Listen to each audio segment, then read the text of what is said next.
Welcome back to Indiana Finalists, and today we'll be talking about the Tennessee Titans. The Tennessee Titans, their season ended in one of the worst ways possible for them. They had an amazing regular season, and then in their first playoff game against the Cincinnati Bengals, they lost 19-16. And just to add on top of it, they had multiple turnovers. Ryan Tannehill threw turnover or interception after interception after interception.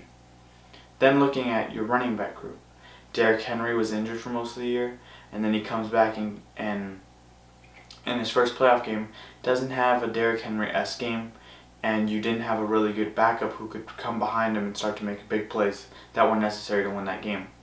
Then you had Julio Jones and A.J. Brown, who never really got the chemistry that was necessary, or Julio Jones specifically never got the chemistry that was necessary for him and Ryan Tannehill due to his injuries all year, and A.J. Brown had some good moments towards the end of the season, but wasn't really a certified number one throughout the regular season.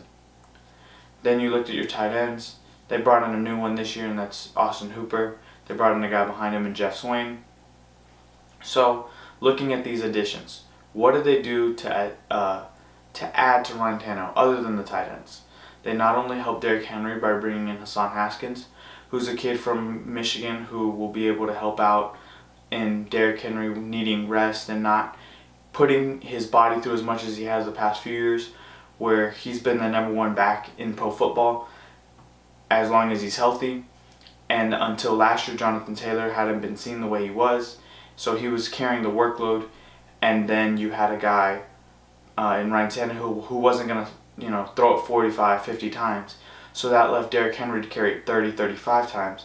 Now you have a guy like Hassan Haskins, who you can move Derrick Henry's carries to 27, 25, and then let Hassan Haskins get 10, maybe even 15 carries a game.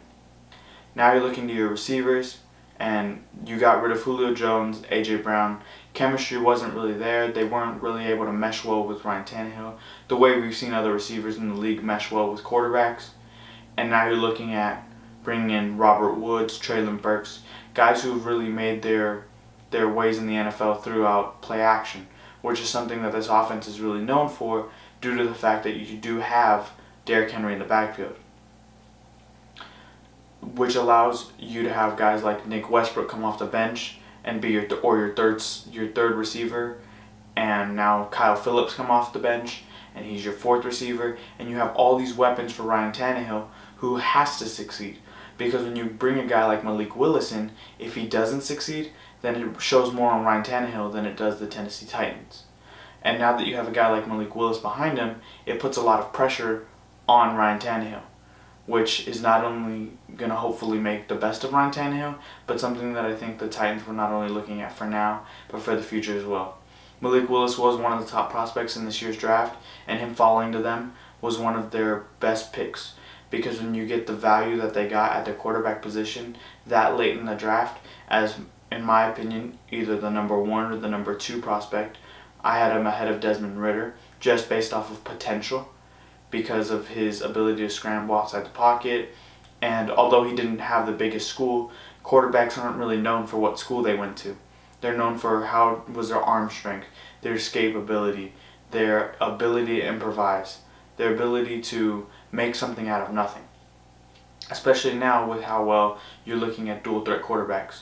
Josh Allen, Patrick Mahomes, you even have a little bit in Aaron Rodgers, Lamar Jackson. Joe Burrow has a little bit of a scramble ability, which he used in the postseason to get to the Super Bowl. So you add all these pieces, and then you have your O-line, which is still Taylor Lewan, Aaron Brewer, Ben Jones, Nate Davis, and Dylan Rendunez. So you have this O-line that they've built up for years, which allows them to run the football as well as they do, which is why the Tennessee Titans are one of those teams. When you have a bad run defense, it's one of those days where you just sit back and you watch everything unfold for your team, from not only your defense but your offense, because your offense is off the field for so long that they're not actually able to get back onto the field and get a rhythm. It's what happened to multiple teams last year, including the Kansas City Chiefs when they whooped them 27-3, and then they brought in, the Chiefs were beaten down so bad that they actually brought in Chad Henne to come in and play, and the Chiefs just gave up at that point, surrendered.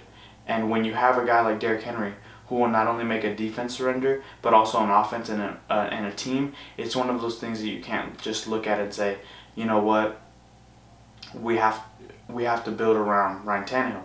Not only did they build around Ryan Tannehill with their weapons this year, but they've also been building around Derrick Henry, which is why this offense is going to become more balanced than ever and not as Derrick Henry needy as it has been in the past.